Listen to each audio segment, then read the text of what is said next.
Can you just give us an indication of the scale of this and how shocking the revelations have been? Krishnan, this is enormous. To quote our Justice Minister, Jason Clare, the findings, you mentioned the word shocking, are shocking, and they will disgust Australian sport fans. And that is so true. The country collectively, Krishnan, is aghast at what was revealed today.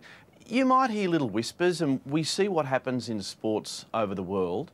We saw what happened with cycling with Lance Armstrong. We followed it closely here like everyone else. But for this to happen in our backyard, in our football codes, you know, we're looking at our major sporting codes. You know there in the UK how passionate we are in sport, about sport.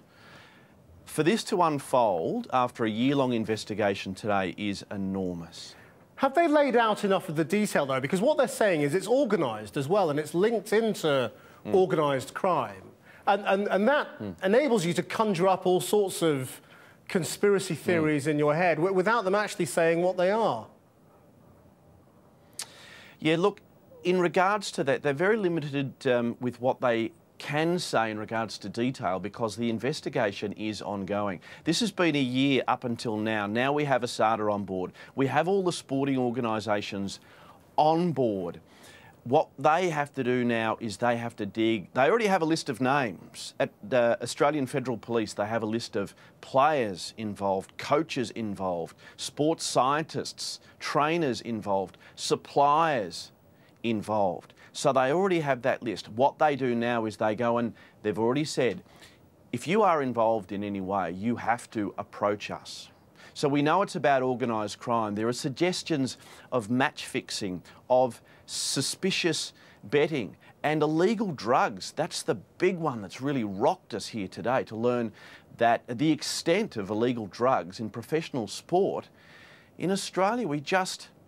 Look, as somebody said today, I think we looked at Australian sport with rose-coloured glasses. We thought our sporting teams were perfect. We don't know which teams have been cheating. That will come out in the fullness of time. But this has rocked Australia. It was described today, Krishnan, as the blackest day in Australian sport. You won't get too many people here that will disagree with that. And culturally, just explain to us what this is going to mean for generations. You know, you're brought up as an Australian child to sort of idolise Australian sporting heroes and to think of sport as something to aspire towards. Politicians decide what sports figures earn, what footballers earn. I mean, it's so much part of your life there in a way that goes beyond the way we are in Britain.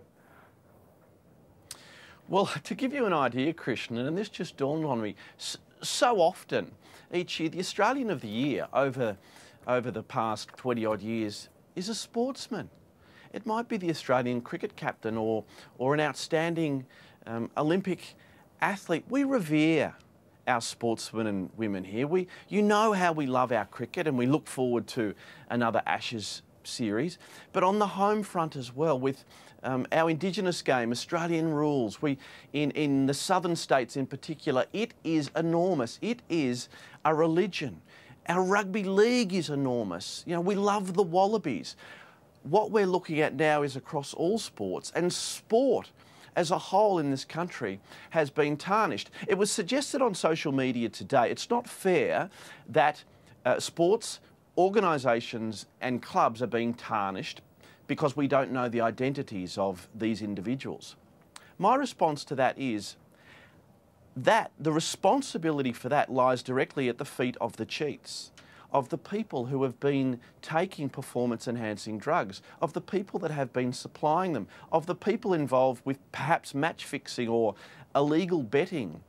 It's because of those people, dishonest people, greedy people, that everyone else who is honest, who gets out there and trains and achieves through really hard work, it's those people that are suffering right now. So what is this going to do to the whole Australian track record, if you like, of victory? I mean, you know, you're a country who always likes to win. Now, English rugby and cricket, if you like, have sort of made their dents naturally over the years. But doesn't this now cast your whole national reputation in a new light? You know, maybe you were a nation of winners because you were cheats. And that's really sad, isn't it? That's really sad to think that maybe from here on, wherever we go in the world,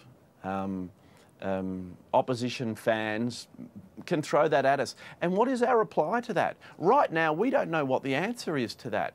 I'd like to think that this is a relatively recent problem, as we're seeing in world sport all over, but we're not going to know. We're not going to know until this investigation is complete. We're not going to know until we have a list of names, until we know which sports, which teams, which codes. But to think that sport in Australia, such a proud country, we love our sporting heroes, to think that that's going to suffer is incredibly sad.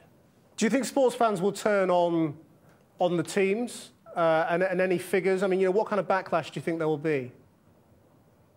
Well, that's really interesting because our major football codes, the AFL and the NRL, get underway in around about 4 weeks to 6 weeks. And of course, fans are already talking about how do they approach the season ahead?